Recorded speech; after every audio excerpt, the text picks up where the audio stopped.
Hello, welcome to my channel Malavika's Magic. Today I'll be sharing with you my views on how to interpret nonverbal communication. I'll be dividing this video into two parts. The first part I will be dealing with body language, and the second part I will be dealing with the other aspects of nonverbal communication. So let us begin by first understanding the meaning and significance of nonverbal communication. So by nonverbal communication, we mean that we do not use words while communicating with the receivers. That is, we use our body movements, our hand movements, the facial expressions, the eye contact, and so on. And this we use in order to communicate our feelings. So we understand that how important it is when the sender is communicating with the receiver using the nonverbal means of communication, because the receiver not only has to understand the information passed through verbal communication, but also has to interpret the emotions and feelings and be empathetic towards the sender. So having said this, I would like to talk about the communication model as said by Albert Mehrabian. According to him, he has divided the communication model into three aspects, that is body language, the voice or the tone, and the spoken words. Maximum weightage he gives to the body language, that is 55%, 38% to voice and tone, and 7% only to spoken words. Now, it would appear that spoken words is irrelevant, but this is not the case. Because according to Mehrabian, he says that the study that he conducted, the experiment that he conducted was in order to find out the feelings or the emotions of how it is communicated by people. And from his study experiment, he found out that most of the people communicate the true feelings, with the help of body language or body movements. And so therefore, he gave maximum weightage to body language or body movements. And then apart from that, you could also understand the emotions and feelings of the person through the voice or the tone. And therefore, he gave 38% weightage to this aspect. But the most confusing part is the spoken words, because it is very difficult to identify the true emotions of the person by using the spoken words. And so he gave 7% weightage to that. So depending upon the context, if you are trying to understand the feelings or the emotions of the person, so therefore we have to give more importance to body language or the body movements. We have to study the body movements carefully, and also that could be, further enhanced by observing or listening to the voice or the tone, and thus it becomes easier for the receiver to interpret the true feelings and the emotions of the person. So for example, if I use verbal communication and say that I like you, okay, but my voice or my tone does not indicate that, so there will be a question mark in the mind of the receiver. And of course, my body movements also does not say that. I'm not even looking at the person while I'm saying this, that I like you. I'm looking elsewhere. So it is obvious from the body movements that whatever I am saying does not mean anything, or I don't mean it, but I'm saying because I have to say it in a particular context. So it is very important for us to understand that this body movements plays a major role in trying to identify the feelings of the person. And then let us move on to understanding the process of imparting nonverbal communication, nonverbal signals. So as we all know, the encoder, the sender is the encoder and the receiver is the decoder in the communication process. So when the encoder is transmitting information using the nonverbal signals, he is encoding the information to the receivers. And when he's encoding, he has to take utmost care, first of all, to understand what the nonverbal signals represent, and then to use them consciously in the particular context that he's communicating, so that his emotions that he's expressing is interpreted accurately by the receivers. This is very, very important. So it is not that we understand now that nonverbal communication does not mean just randomly using our hand movements or randomly, using our body movements. We have to be very careful, and we have to be very conscious about what kind of nonverbal signals we are transmitting along with the spoken words. And then the decoder, on the other hand, has to be extremely sensitive to the nonverbal signals. That is, first he has to first of all have a prior knowledge about the nonverbal signals, about the meaning assigned to those nonverbal signals, and then he has to use his knowledge in order to apply to the particular context and derive the meaning and be empathetic towards the sender. So it is only, when he observes the sender carefully, he's attentive, then only he can interpret the non-verbal signals transmitted by the sender accurately. So now we move on to the next aspect, that is the different terms assigned to the non-verbal signals. So body movements is called kinesis. Then haptics is called as the touch is called as haptics. Space is called as proxemics. Time is called as chronemics. Smell is called as olfactory or olfactics. Taste is called as gustatory. Sensation of touch is called as tactile. Hearing is called as oral, and oculesis, eye movement, is called as oculesis. So let us now deal with the kinesis. That is the first part of non-verbal communication. I will discuss about kinesis today.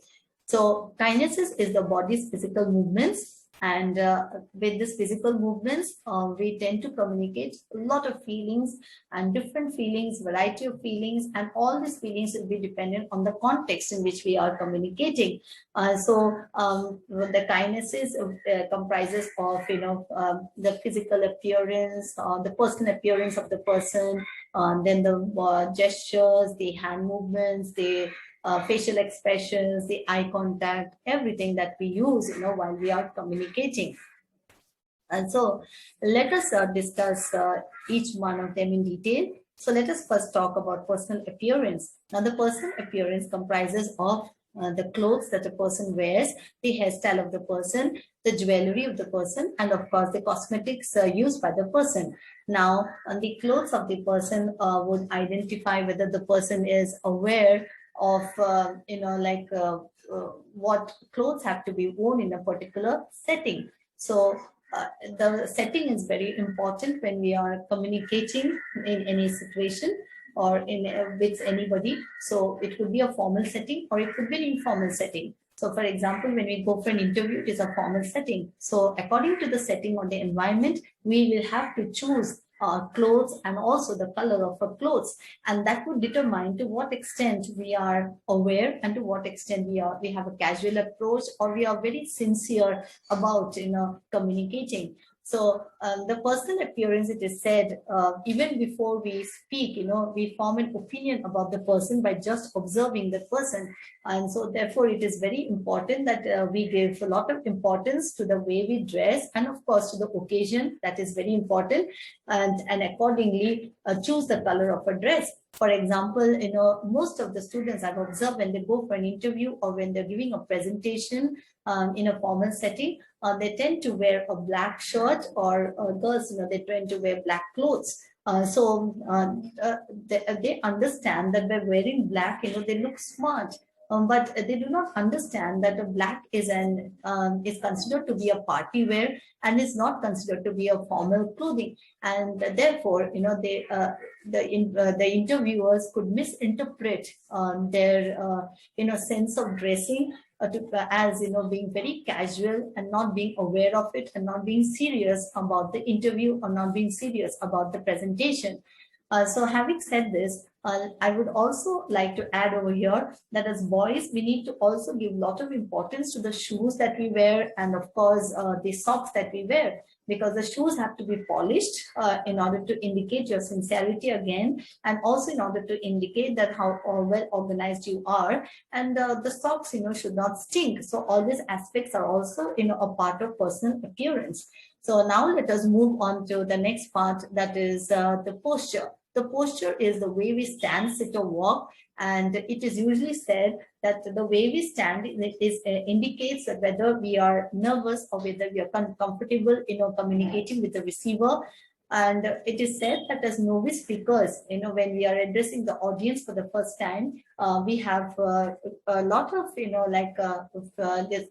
discomfort, and this discomfort is revealed in the way we stand or the way we sit. So an erect posture would indicate that the person is confident, and the erect posture while sitting would also indicate that you are confident. Whereas a slump posture would indicate that you are, like there's a fear, there's a hesitation in your mind, and you are not very comfortable, facing the receivers. This is the general, interpretation of posture. But depending upon the context, our interpretation would vary, because sometimes, a person could be suffering from a physical ailment. For example, if someone is suffering from a terrible back pain, will not be able to sit in an erect manner, or will not be able to stand in an erect position, no matter how much it tries. So he might be under tremendous pain or discomfort, and so therefore he might, bend, in a particular manner, or he might stand in a very awkward manner.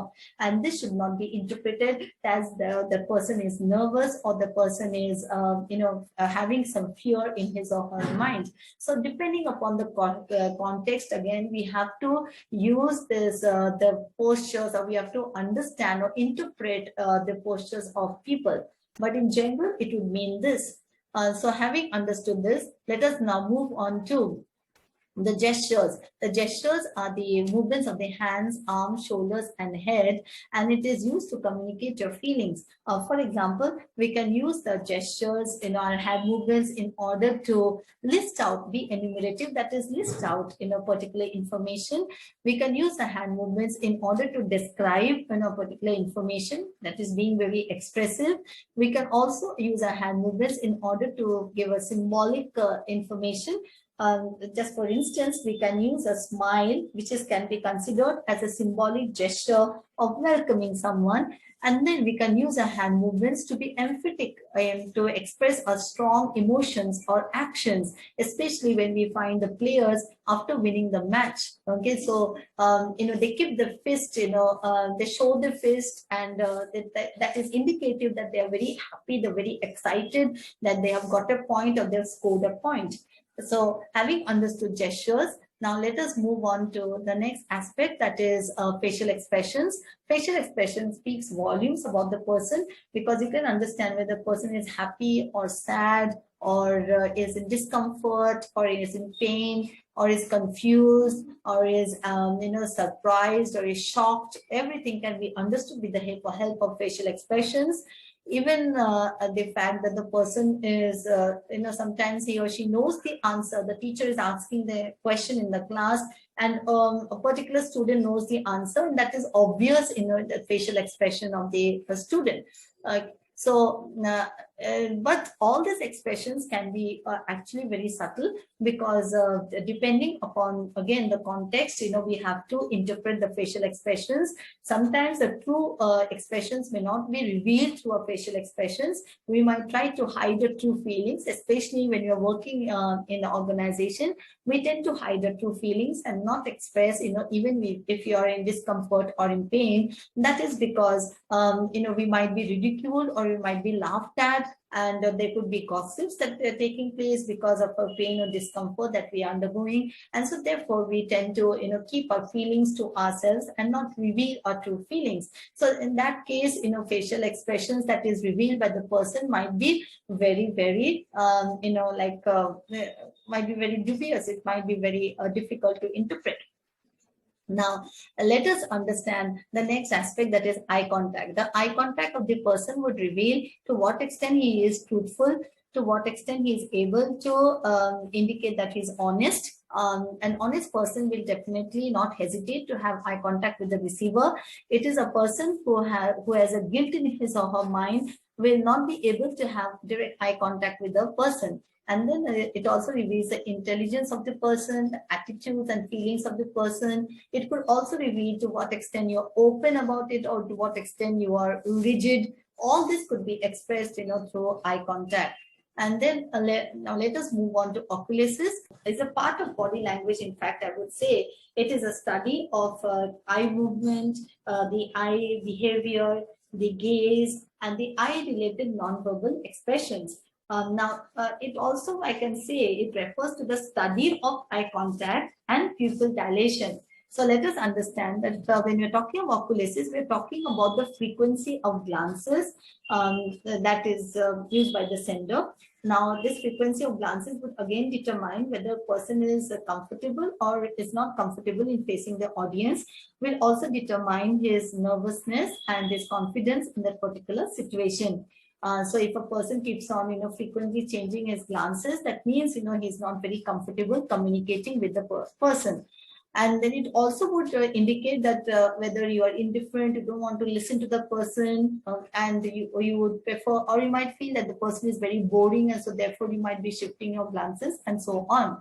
And then comes the patterns of fixation. Now there could be two interpretations of the patterns of fixation. So when we are fixing your gaze at one particular person, it could mean that you are stressing on a particular point, or you're emphasizing a particular point. Or it could also mean that when you're fixing your gaze at a particular person, it could mean that you are nervous and you are not able to,